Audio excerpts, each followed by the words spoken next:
हरे कृष्णा।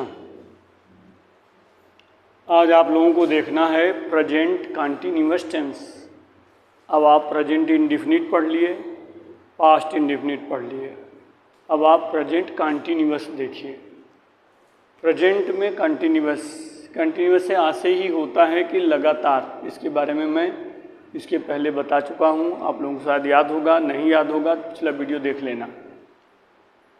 अब यहाँ इसका पहचान जान लेना है कि हिंदी वाक्य के, चूँकि ये देखिए ये जो है जो ग्रामर है, यहाँ हम आप लोगों को हिंदी से अंग्रेजी बता रहे हैं, तो ये ध्यान रहना।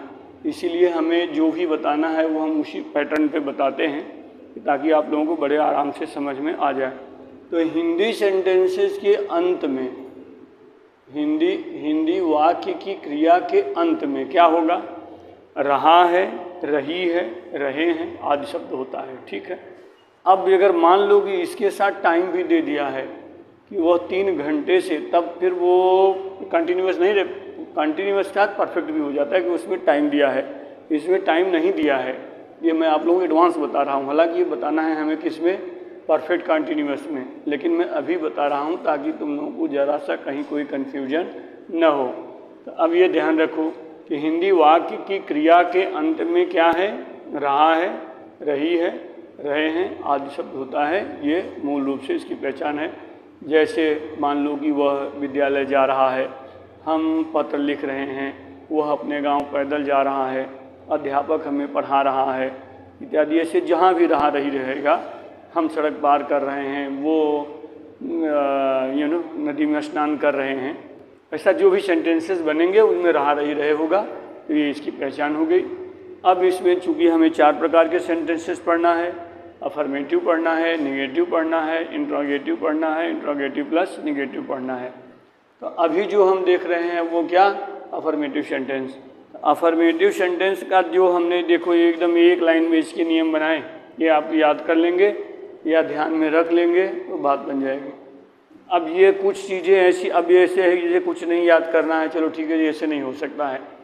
कुछ चीज़ें आपको दिमाग में रखना ही होगा।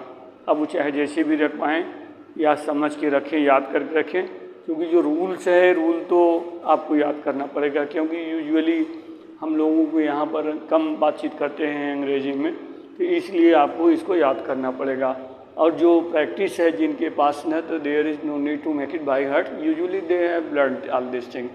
But one who has no proper practice, तो ये तो याद करना ही पड़ेगा। There is no way without learning. याद करने के सिवाय कोई उपाय नहीं है, तो याद कर लो। अब जैसे यहाँ क्या है कि सब्जेक्ट है, सब्जेक्ट के साथ उसके बाद क्या है, यहाँ प्लस लगा है ना, प्लस का आशय होते क्रम यही रहेगा कि सब्जेक्ट लिखना है, उसके बाद इज, एम, आर। अब ये सब मत लिख देना कि तीनों लिख दो, इज और एम और आर तीनों, नहीं, ये नहीं करना है। कोई एक, इसका हम नीचे डिटेल बताएंगे कैसे करना है। तो सब्जेक्ट नहीं दिमाग में लगे, सर ने लिखा है इज, एम, आर, तो चलो हम लिखेंगे तीनों। तो subject plus is, am, are में से कोई एक, तब मेन वर्ब का फर्स्ट फॉर्म, मेन वर्ब का फर्स्ट फॉर्म। उसके बाद उसमें क्या करेंगे? फर्स्ट फॉर्म में आईएनजी लगा रहेगा, इंग फॉर्म इसको बोलते हैं।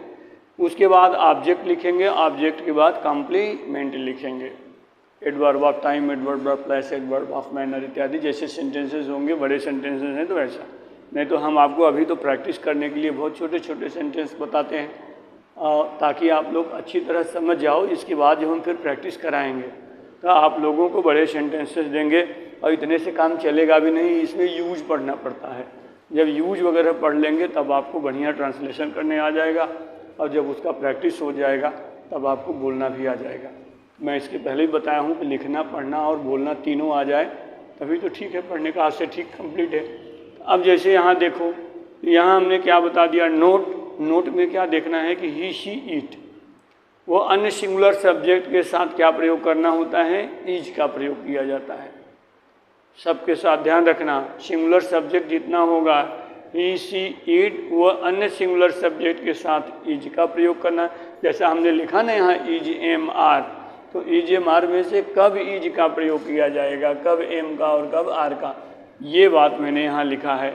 ही, सी, ईट और सिंगुलर सब्जेक्ट के साथ इज का प्रयोग करेंगे। आई के साथ एम का प्रयोग किया जाता है। जहाँ भी सब्जेक्ट आई होगा वहाँ एम का प्रयोग करोगे, बाकी के साथ एम का प्रयोग नहीं होता है। उसके बाद वी, यू और दे यानी थर्ड पर्सन में वह अन्य प्लूरल सब्जेक्ट के साथ किसका प्रयोग किया जाएगा? आर का प्रयोग किया जाता है। अब ये वी फर्स्ट पर्सन में सेकंड है, यू सेकंड पर्सन में है, दे थर्ड पर्सन में है। वी यू दे जो प्लूरल सब्जेक्ट है, ऐसे समझो, पर्सनैलिटी को छोड़ दो, यही समझो कि प्लूरल सब्जेक्ट के साथ क्या करना होगा? आर का प्रयोग करना है। समझ गए? कब इज का प्रयोग करना है? सिमिलर इज के, ही शी इट व अन्य सिमिलर के साथ, आई का एम के साथ, और वी यू दे तथा अन्य प्लूरल के साथ किसका प्रयोग करना है? आर का प्रयोग करना है। समझ गए? अब यहाँ देखो जी, इसके एग्जाम्पल्स मैंने यहाँ लिखा है कि वह पत्र लिख रही है। वह पत्र लिख रही है, यहाँ सी लिखना है, ठीक है? तो she is writing a letter, क्या लिखोगे? She is writing a letter. अब यहाँ देखो, मैं पत्र लिख रहा हूँ, तो मैं के लिए क्या गया? आई के साथ एम, आई के साथ एम लगा दिया। यहाँ पर क्या गया? सी के साथ, ये सी है, ध्यान से भैया देख लो, आप लोग गलत न उतार लेना, ठीक है? She is writing a letter, तो ये शी है, यहाँ आपको शी के साथ इज लगा है, आई के साथ एम लगा है, बाकी वही रहेगा, राइटिंग ए लेटर। अब यहाँ वी के साथ है कि जैसे हम पत्र लिख रहे हैं, हम पत्र लिख रहे हैं तो we are writing a letter, we are writing a letter. ठीक, समझ में आ गया? मुझे विश्वास है कि आप लोग समझ गए होंगे। फिर भी अगर कहीं कोई दिक्कत है तो आप कमेंट बॉक्स में लिखो, हम आपको इम्प्रूव करा देंगे। ठीक है, हरे कृष्णा।